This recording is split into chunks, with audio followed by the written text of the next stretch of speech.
Olá, bem-vindo em A Outra Dimensão, onde transportamos personagens da cultura pop para uma outra realidade. Hoje vamos falar sobre Distrito 9. Distrito 9 é um ótimo filme de ficção científica de 2019, para mim um dos melhores. Para quem não conhece a história, eu indico muito que assista, e para aqueles que já assistiram o filme, vai se ligar nos detalhes introduzidos e na história diferente. Eu lembro de ter assistido esse filme, se eu não me engano foi em 2011, e confesso, gente, que um filme com narrativas full de footage não me chama a atenção, exceto Atividade Paranormal, que na época ainda foi um marco pra mim, foi uma coisa inovadora e foi muito assustador, por isso me marcou bastante. Mas bom, vamos no filme. Ele começa como um documentário, mostrando Aykos van der Meuvel em um abrigo para alienígenas, que chegaram à Terra há 20 anos, tendo que pairar em cima da cidade de Johannesburgo, há 20 anos atrás, tá galera? Ela pairou lá por defeitos técnicos. Aykos era um homem apenas interessado em fazer um bom trabalho para sua equipe. Ele e nem a organização que toma conta dos aliens se preocupava com o bem-estar dos camarões, entre aspas, pois assim eram chamados os aliens pelos humanos. Eles viviam na Terra como uma espécie de mendigo, não tendo muitas vezes o que comer e vivendo em situações deploráveis. No ambiente dos camarões, Aykos acidentalmente acaba ingerindo um tipo de líquido feito pelos aliens e dali em diante foi se transformando em um deles. Ao chegar em casa, satisfeito com um ótimo trabalho e sendo reconhecido pelo seu chefe, Aykos passa muito mal e é levado às pressas para o hospital, mas ele não contava com a ganância do ser humano e muito menos do que com aqueles que lhe abraçavam. Com a mutação, ele foi levado como cobaia para assim fazer o que quiserem com ele. Aykos consegue fugir e se abrigar no Distrito 9. Em busca de ajuda, ele conhece Christopher e o seu filho. Aykos implora por ajuda, então Christopher diz que pode ajudar ele sim, porém precisa do combustível para usar na pequena nave para subir na nave principal e assim sair da Terra. Partindo do ponto que Aykos vai pedir ajuda ao camarão, eles começam ali a maior guerra de suas vidas. Bem-vindo em A Outra Dimensão. Aykos entra na casa e vê que no subsolo tem uma espécie de laboratório e uma nave. Ele questiona Christopher sobre isso e força o camarão a dizer a verdade. Christopher revela então que trabalha há anos para criar um combustível para sua nave para que ela subisse para a nave principal. Aykos implora por ajuda e revela que não pode se transformar em um bicho. Christopher diz que pode ajudá-lo, porém teria que subir na nave principal e levá-lo eles até ao seu planeta. Aykos diz que é loucura e que não pode sair da Terra assim. Christopher questiona ele dizendo: você quer a cura ou não? Não tendo escolha, Aykos aceita e pergunta onde está o combustível. Christopher diz que o único frasco que ele tinha, Aykos ingeriu e por isso ele está tornando a aparência como a dele. E teria que invadir o laboratório do governo para pegar a cápsula de volta. Christopher também diz que a milícia tem as armas deles e que pode ir até lá tentar negociar para pegar as armas e iniciar a operação. Aykos aceita e parte em direção aos milicianos. Chegando lá, Aykos propõe ao chefe alguns dólares em troca de 2 armas boas, mas o chefe acha graça e diz que as armas não são negociáveis, mas questiona como ele vai usar as armas se tem que ter DNA alien para isso.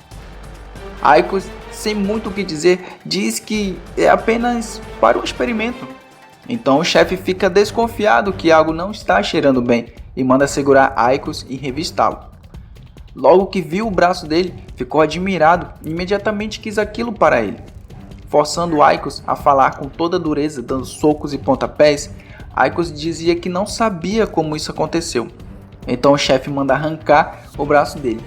Aykos entra em desespero. Vendo uma das armas na parede, Aykos usa atirando em um dos milicianos, fazendo ele evaporar. E sim galera, esse é um dos poderes das armas. Com isso, Aykos tenta fugir, mas é surpreendido com um dos capangas que estavam à espreita. Ele é levado para um cativeiro, onde os milicianos estavam a posto a tirar o braço mutante dele. Mas são surpreendidos com Christopher atirando nos capangas e ali começando um tiroteio.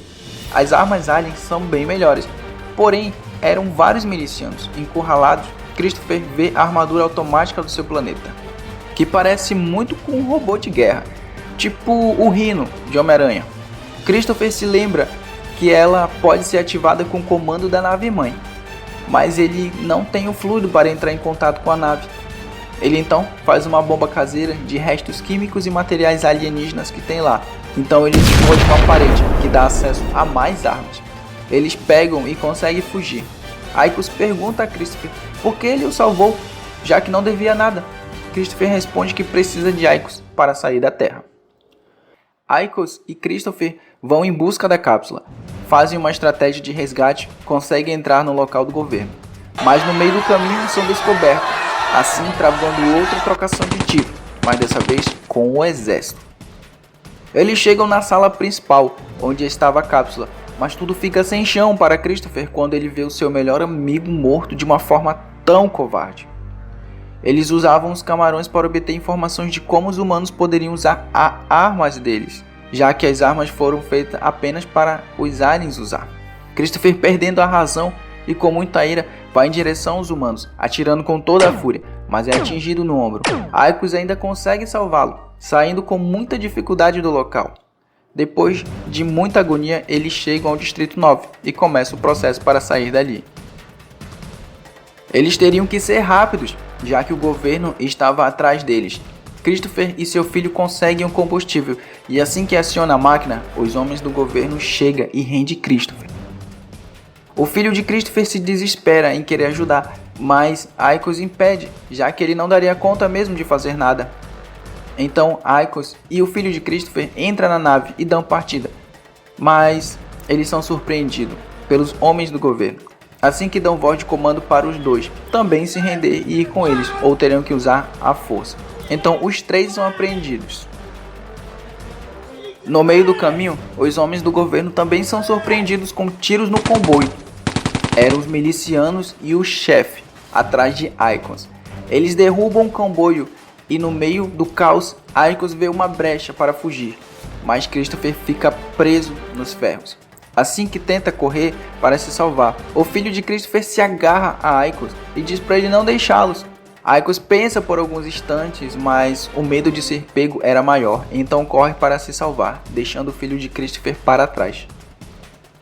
Sem poder fazer nada, Christopher diz ao seu filho que apenas ative a nave mãe. O garoto não quer deixar o seu pai, mas Christopher ordena ele que vá imediatamente fazer isso. O garoto corre para se esconder, enquanto os milicianos chegam no carro destruído. Eles não veem Aicos, então leva Christopher como isca. Eles forçam Christopher a dizer onde está o homem do braço mutante.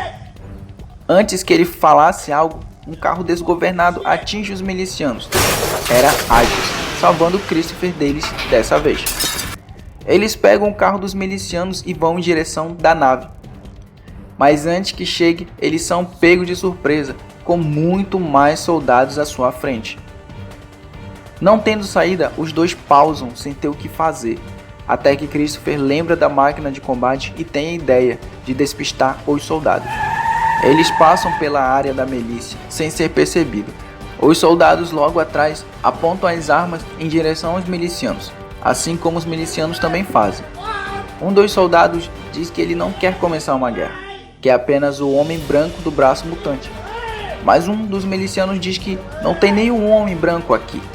Eles vão em direção ao último carro que chegou e vê que está vazio. Então começam a procurar invasores. Aicos e Christopher chegam no local das armas e pegam o que pode. Mas de novo os milicianos os pegam, quando de repente a nave mãe é ativada, causando impacto na região. Aicos, em desespero, diz que tudo foi em vão e que eles iriam morrer. Mas Christopher, muito sereno, diz que hoje não era dia de morrer.